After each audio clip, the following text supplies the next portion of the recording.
صبح کا وقت تھا۔ رات بھر آرام کے بعد پرندے اب رزق کی تلاش میں روانہ ہو رہے تھے۔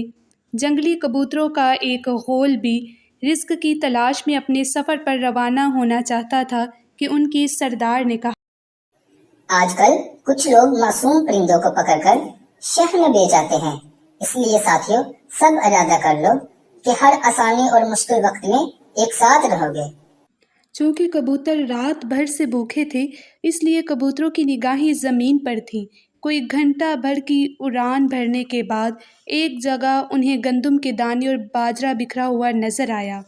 اتنی زیادہ مقدار میں گندم اور باجرہ دیکھ کر پورے غول میں خوشی کی لہر دوڑ گئی۔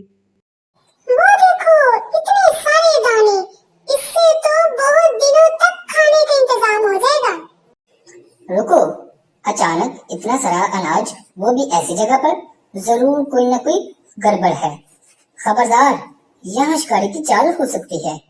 لیکن سارے کبوتر سنی انسنی کر کے جلدی سے دانے چگنے میں مصروف ہو گئے۔ ناچار بوڑھے کبوتر کو بھی ان کے ساتھ شامل ہونا پڑا۔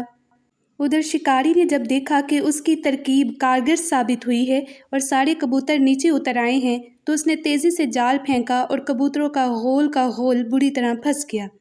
شکاری اپنی خفیہ جگہ سے نکل کر جال کی طرف چل پڑا۔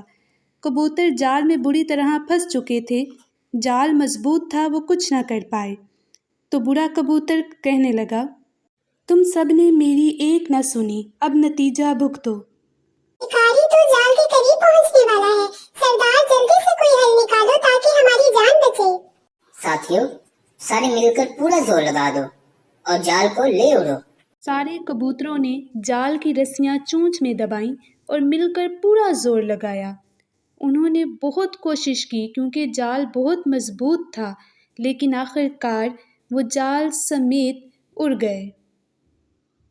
شکاری بھاگتا ہوا دانوں کے قریب پہنچا تو دیکھ کر ہکا بکا رہ گیا کہ کبوتر کس طرح اتنا مضبوط جال لے کر اڑ گئے اور بیچارے شکاری کی ساری محنت دھڑی کی دھڑی رہ گئی۔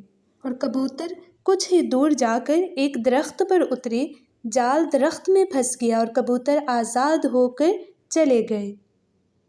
جال سے آزاد ہو کر تمام کبوتر بہت خوش تھے۔ انہوں نے مل کر سردار کا شکریہ ادا کیا اور سب نے وعدہ کیا کہ وہ آج کے بعد احتیاط سے کام لیں گے اور اس کے ساتھ ساتھ مل جل کر ایک دوسرے کا ساتھ بھی دیں گے۔ پیارے ساتھیوں، ہم مل جل کر کام کریں تو ہر مصیبت کا حل نکال سکتے ہیں۔ آپ کو کہانی اچھی لگی ہو تو چینل کو لائک کر دیں، سبسکرائب کر دیں اور مجھے اپنی دعاؤں میں یاد رکھیں۔ بہت شکریہ۔ اللہ حافظ۔